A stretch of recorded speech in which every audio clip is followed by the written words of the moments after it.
Aí o Júlio falava, não, isso não dá, cara, a gente não tem condições, não tem recurso para isso, mas pegar 45 horas de ônibus é muita coisa, cara.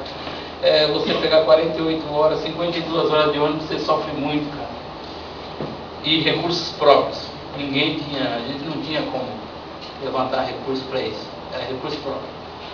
Então os delegados que vinham para os encontros eram todos eles com recurso próprio. Ninguém tinha de onde tirar.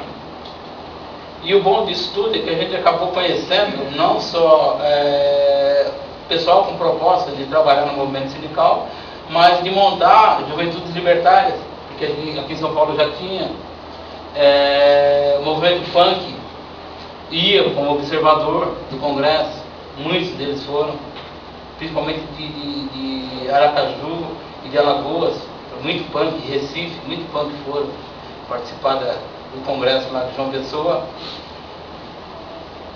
E aí eu conheci o pessoal de Belém, cara. O pessoal de Belém era muito bom mesmo.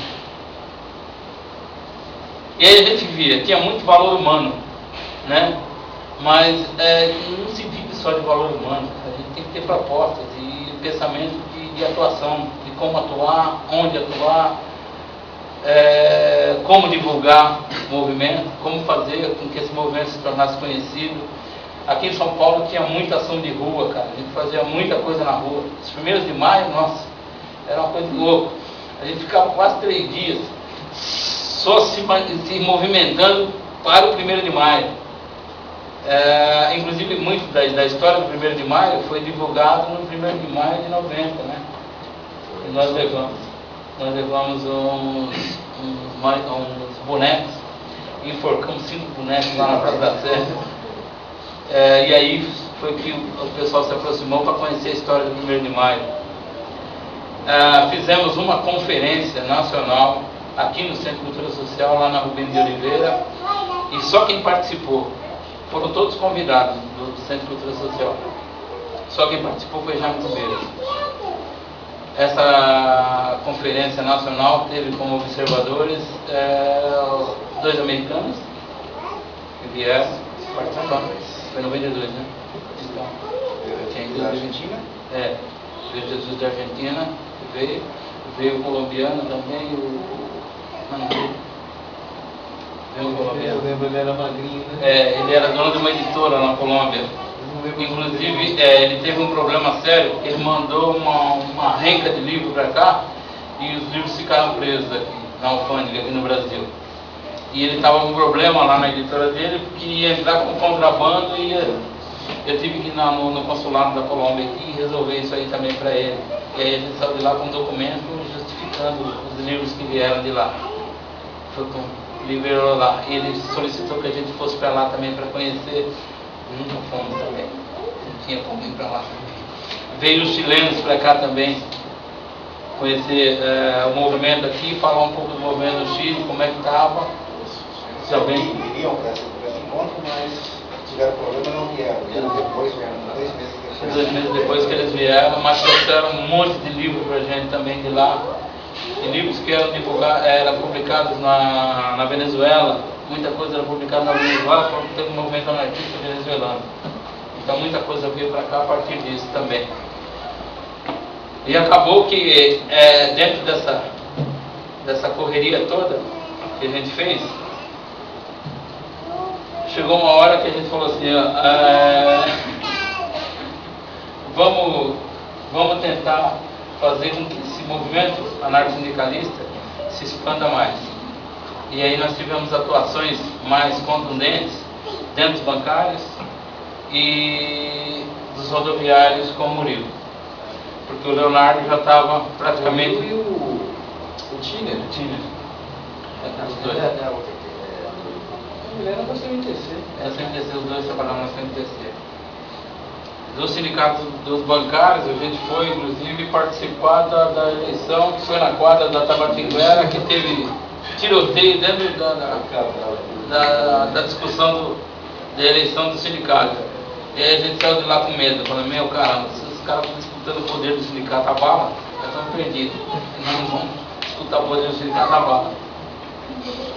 Então a minha participação dentro do movimento foi mais de articular os núcleos a nível de Brasil, que a gente acabou herdando do Rio Grande do Sul o Secretariado Nacional, e foi o tempo maior que ficou, foi aqui em São Paulo, esse secretariado, que ele ficou no Rio Grande do Sul um tempo, depois veio para São Paulo e aqui ficou até que o trabalho dos núcleos preocupados cessasse aqui em São Paulo. Cada um teve mais problemas. Os jornais, eles eram editados aqui no Estadão, né? É, no Estadão, aqui em São Paulo. E no Jornal Japonês, lá, o Shibun. São Paulo Shibun. Que a gente editava. O Estadão era onde a gente pagava menos, porque foi o Galvão que conheceu o gráfico lá. Cheguei no dia meia-noite, 1h, levar o jornal para ele fazer. Esse horário é o horário que eu estou parado aqui, a gente para, sabe que faz pra você. Então a gente jogava o dinheiro para o filme e ele editava para nós, a gente ficava contente na boa, porque era muito caro pagar para fazer isso. Então era feito na calada da noite, literalmente. Então, esse período de articulação que a gente ficou com o secretariado aqui, foi o período que a gente mais teve contato com a IT. Tanto o secretariado da IT em Colônia, na Alemanha, quanto o da Espanha, que veio logo depois. Inclusive, nós tivemos a visita aqui do Pascoal, que era o secretário-geral. A Marion Cipriani. E mais tarde veio o Matias. Mas o Pascoal e o Marion eles vieram quando a CNT tem a cisão. A cisão, né? A espaço do problema nesse caso. E ele veio visitar a gente aqui e ficou um tempo aqui com a gente. O Matias ele veio por outro motivo, né? Porque ele não fazia parte. Né? Ele veio depois do congresso que o São Luís foi. Eu tive contato com ele antes, aí ele veio depois, naquele intervalo entre o congresso e esse evento que nós fizemos aqui, que veio o pessoal da América. Que veio o pessoal da América, exatamente. Essa parte é interessante. Eu vou falar um pouco, depois vocês comentam. Eu não peguei essa fase, eu não fiz parte da fundação dos núcleos Procop, eu venho alguns meses depois. Eu quero falar um pouquinho sobre algumas atividades que nós tivemos nesse período. Eu acho que vale a pena, porque nós mesmos também, é uma crítica às vezes quando a gente se encontra, a gente fala, nós também não cuidamos muito bem da nossa memória, de preservar um pouco essa memória, né? E até mesmo registrar um pouco melhor. Né? Nossa relação entre os núcleos Procop e o Centro de Cultura, isso que eles falaram antes, alguma ruptura que teve, eu não cheguei a viver essa ruptura. Eu frequentava muito naquela época o Centro de Cultura, mas assim, aí tinha a minha visão pessoal naquela época do Centro de Cultura, eu frequentava mais como centro de cultura mesmo, não como centro de atividade anarquista, ou de querer reviver o anarco-sindicalismo, né? Eu ia lá para conversar com o Jaime, comprar livro que eu lia em casa. Eu era aquele anarquista solitário, né? Eu fazia parte dos bancários desde 85 e eu trabalhava em composição bancária, né? Que a gente lutava para um dia tirar o sindicato da mão do governo federal da mão da intervenção do Ministério do Trabalho, estava sob intervenção. E atuava junto com a oposição, porque tinha a folha bancária livre, que circulava todo dia, né? E até que em 85 nós conseguimos tirar o sindicato da intervenção e eu faço parte da primeira diretoria dos sindicatos bancários pós-intervenção, foi até 88, né? E na diretoria nós tínhamos dois anarquistas, era eu e o Carratu, né? Mas, enquanto anarquistas, nós éramos vozes inexpressivas dentro da diretoria do sindicato, que era uma diretoria pró-CUT, né?